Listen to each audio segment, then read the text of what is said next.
Welcome back to Harrelson Trumpets. Today on Trumpet Momentum Daily, we are going to be practicing, of course, and I'm going to walk you through, again, quick warm-up. I'm not going to talk this time. I'll just do what I said I'd do last time, and then I'm going to go into playing something. We'll talk about that, and then we'll be done. So this should be valuable for you guys. I'm playing on the same muse. I haven't touched it since the other day, and I've got this Spectrum Blue. So you guys do know at this point, I'm playing on lead pipe 4 and bell 11, it looks like. Yeah, so that's bell 11.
So I'm moving around trying different things. In the beginning, I was, of course, just getting my lips moving, making sure that my aperture control was working. In the beginning, if you go back and listen to this video, and this happens to me often, I'll work on my aperture control just blowing air through the lips like this. And sometimes it doesn't sound good. It depends on the day. It really depends on how your body's feeling, how hydrated you are, what you've eaten, if you're feeling well or not, all those different things. So many different things, actually, things we don't even realize. But today, I just put some chapstick on, so it's kind of messing stuff up. But also, I've been fighting something the last few days, so I feel a little more tired than normal, and they really don't want to buzz the way they do. That's one of the reasons you want to do it, because you want to set your lips up, make sure they're going to be able to form the correct size aperture for the pitch, and that it's a variable system that's going to be working. Some days it just doesn't want to work, and you may have to work a little harder. I don't say don't practice that day unless you're really sick or something. Even then you could still practice a bit. But what I do say is, what I tell people to think about when you're doing this is maybe shorten your practice session if you realize things aren't working well. Because if you're doing it and you're pushing through something, you're trying to complete a song or a study or something, and this is not working, that's when you build these bad habits, and you don't want that. So I really think for me, it's probably just the chapstick. Try to get it off. I know you wanted to see that on camera.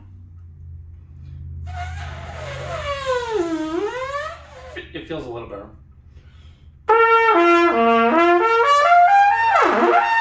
So that feels a lot better. It's probably the chapstick.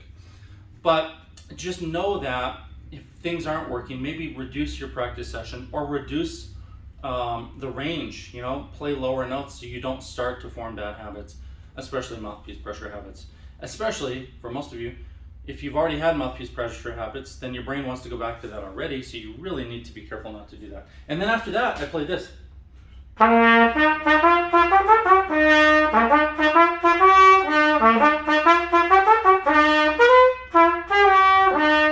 I didn't play the whole thing actually, but then I played it in different keys. And I was thinking to myself, maybe I'll go down by half steps, maybe I'll go up by a fifth or whatever it might be, and I moved that around. Now, if you can start with real simple songs like that, or Twinkle Twinkle Little Star, or Happy Birthday, which is maybe a little harder, and start to put them in different keys and learn how to do them, maybe going up and down in steps, like whole steps. I'm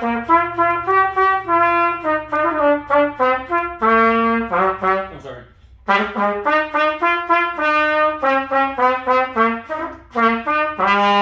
So on and so forth. I said whole steps and I started doing my own thing. But you could really like expand those. Maybe the next one could be D, go higher, a step higher, and the next one could be A flat, and then E. I'm saying them rather than playing them because you guys really don't need to watch me play. What you really need is the kind of guidance to think outside the box. Rather than playing what's on the page and doing what you're exactly told, you start to think, oh, well, maybe I'll try this because I'm not good at that yet, or I'm getting better at it and I want to do even better than I did yesterday. When you play out of the Arbenz book or the Schlossberg or really the Clark studies, any kind of studies method, the Vizzuti, you're doing what Vizzuti said you should do. And Vizzuti are some of my favorites. I mean, he's one of my favorite players, and he used to come to my high school and give clinics, and he really was one of my biggest inspirations when I was a teenager. So I really commend him for what he's done, but at the same time, like, he wants you to think outside the box. Trust me, he does.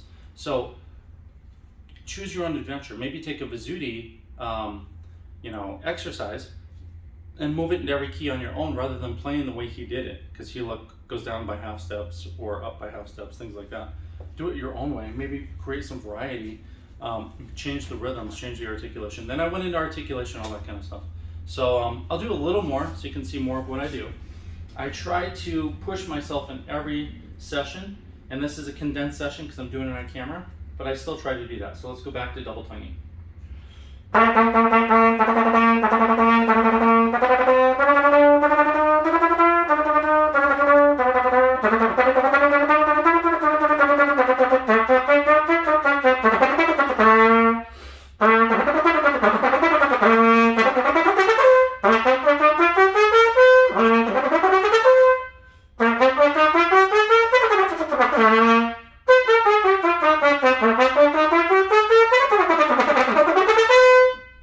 getting closer.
Just because I can, and because this sometimes helps. I'm going to take the bell off the muse. This is an 11, and I'm going to move it to a different bell that might make this easier for me.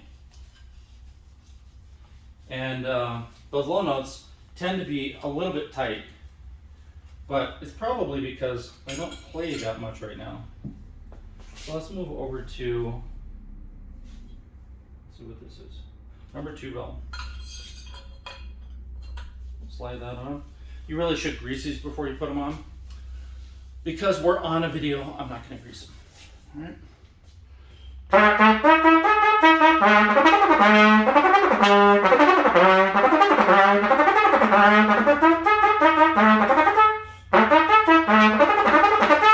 So I knew this bell would be easier. I'm not going to explain why right now, but that's why I changed. I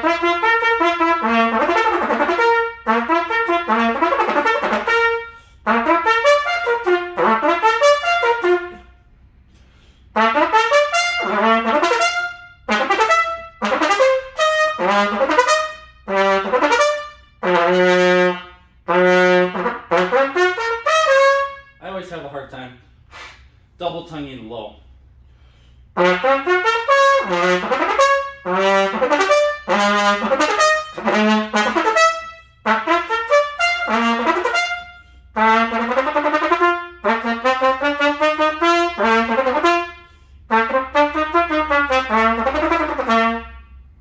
All right, so I could go on and on and on. That's the beauty of playing on the Muse trumpet, is you can change things like that.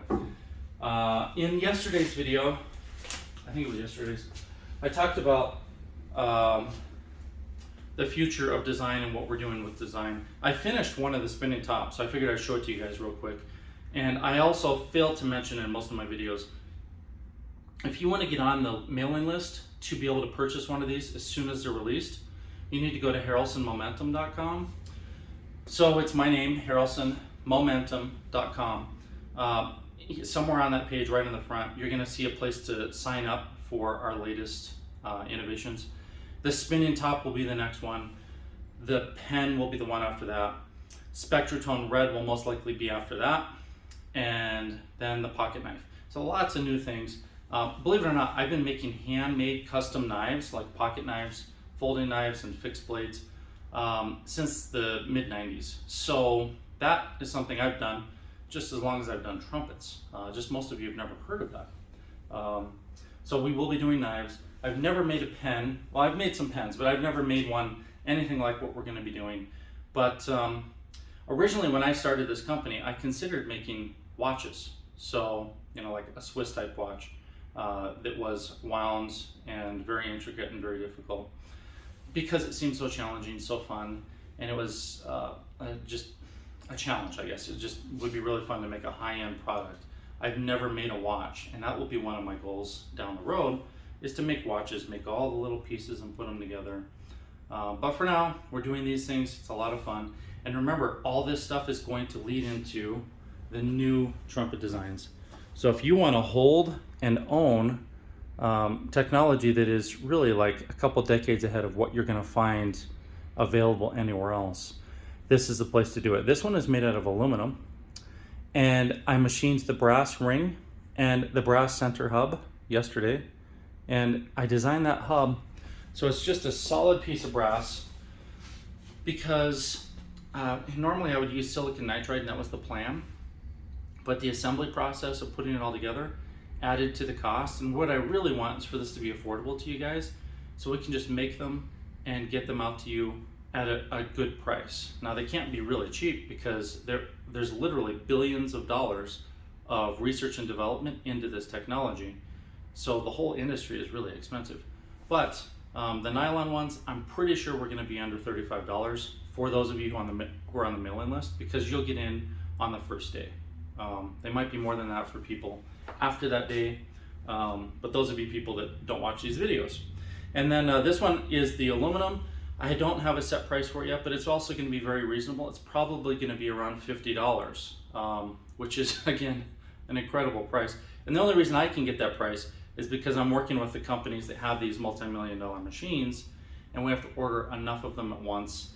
And they really want to see this technology put out there as well. So it's in everyone's best interest to get these in your hands so that more people start to see what's possible and maybe start to demand it. But in the trumpet side of things, it's going to completely revolutionize the way we build trumpets, because we'll take all the CNC machining we've been doing and we're really proficient at, and we're going to combine that with the additive side.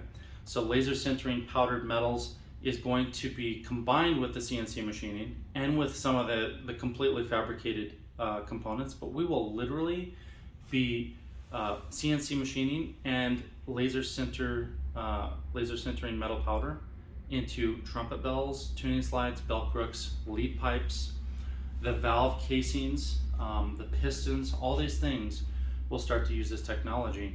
And I'm working really hard to bring that to you guys. It's going to be a lot of fun. And you will at some point see the first hybrid trumpet that will be nylon. The first one will be nylon and CNC machine parts and spun bells. So the first one will be spun bells. After that, we will probably start to introduce some nylon sintered bells as well. And that's going to be just super exciting because the price point on those is going to be fairly decent. You'll have the latest technology and you're not going to be paying as much as like a Bach or a Yamaha Artisan series. So I could ramble on about this forever. Make sure to pick up your horn today, play it. Make sure when you're not playing your horn and you have the mental space to do this, to think through these things. Some of the things you hear me do, I haven't played or done in years. And the only reason I can do them is because when I hear music on the radio, I imagine the fingerings and I imagine the notes. Or when it's silent, I imagine playing like the Haydn concerto or the Bame or the Neruda or whatever it might be. And that's how I keep practicing and keep working at this. Sometimes when I'm at my bench just building trumpets, I'll go through all of my scales 3 octaves, in my head. And I don't normally practice them 3 octaves. So when I pick up my horn and I start to do it, it becomes very easy, simply because I'm thinking through that. And if you want to know more about that, a few days ago I released a video. Last thing I want to say is at the end of May, all of these videos are going to disappear. They'll go back into the Trumpet Momentum subscriber series, meaning this is just basically a 6-week period where I'm putting all this stuff out on YouTube at no charge, and then it will become part of the Trumpet Momentum subscriber series, which means you'd have to subscribe to see it. So just know that this is a way for you to get into it, and we discuss these things in much more depth in this subscriber series. And for you who are subscribers, we will be moving to Zoom sessions that will be live sessions for just the top tier and the mid-tier subscribers, and we will be working together right here in the studio. So that's something that is coming. I'm working on it. I have to finish a lot of different written studies that I'm using music notation software for, and then we'll start to do those as well. So I want to thank you guys for watching. Remember, Heralds and Momentum is where you can get on the mailing list for this. And if you're on the mailing list, or if you've backed any of our previous Kickstarters, like the Spectratone series mouthpieces, or pocket valves, or Hebs, or any of the other trumpet products, or the original Momentum spinning top, then you guys will get a notification early anyhow. But it'll come from Kickstarter, and you may not recognize it's about this, so you have to click on it and read it a little bit. So thank you again. I'll see you guys tomorrow.